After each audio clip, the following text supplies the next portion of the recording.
आज चाहिँ म भक्तपुरको बारेमा अब म घुम्न गएको थिएँ नि त, त्यही भएर अब मैले के देखेँ, कस्तो रहेछ, के कस्तो भनेर म अब विस्तृत रूपमा हजुरहरूको माझ यहाँ बोल्दैछु है त।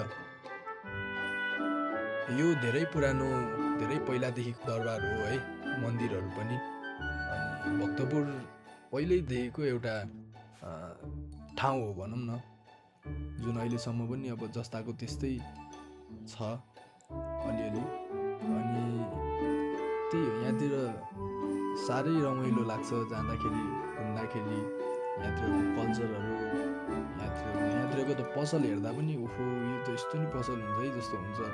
तर नर्मल त्यही बाहिरतिर अरू ठाउँतिर हुने पसल जस्तै हुन्छ, तर अलिकति यहाँको मन्दिरहरूले गर्दाखेरि भाइब्स नै अलिकति पुरानो, म त अब भनौँ न 90sतिर पुगेँ कि जस्तो फिल हुन्छ क्या।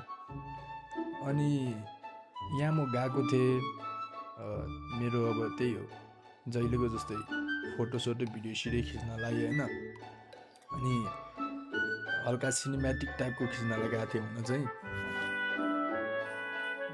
कुनै कुनै सटहरू राम्रो छ, कुनै कुनै सटहरू नराम्रो छ।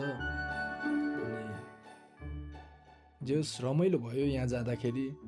धेरै मान्छेहरू देखेँ, धेरै देशको, धेरै प्रकारको होइन। अनि म अब यहाँ पहिला पनि धेरै गएको थिएँ घुम्नलाई, तर पहिलाभन्दा अहिले चाहिँ अलि मजाले भनौँ न गल्लीहरू पनि घुमेँ। अनि त्यसपछि अब अहिले चाहिँ अलि मजाले घुमेँ भनौँ न पहिलाभन्दा।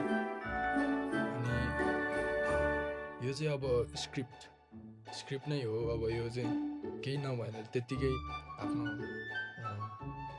मेरो पोइन्ट अफ भ्यू चाहिँ मैले अब यहाँ स्क्रिप्ट जसरी भनिरहेको छु, त्यो पनि लेखेर होइन, त्यत्तिकै नलेखिकनै त्यत्तिकै भनिरहेको छु है। अनि त्यही हो, राम्रो थियो भक्तपुर, राम्रो छ, तपाईँहरू पनि गएर घुम्न सक्नुहुन्छ। म त अब यत्तिकै हिँड्दै हिँड्दै डुल्दै डुल्दै भिडियो सिडियो खिच्दै आफ्नै तालमा हिँडिरहेको थिएँ। अनि तपाईँहरू पनि गएर म जसरी हिँड्दै हिँड्दै डुल्दै डुल्दै आफ्नै तालमा घुम्न सक्नुहुन्छ है। अनि त्यही मलाई त रमाइलो लाग्यो। मैले फोटो भिडियो नि खिचेँ, एडिट गरेर तपाईँहरूको सामु राखेको पनि छु। अन्तिमसम्म हेरिदिनु हुने दर्शकहरूलाई मनैबाट धेरै धेरै धन्यवाद है त।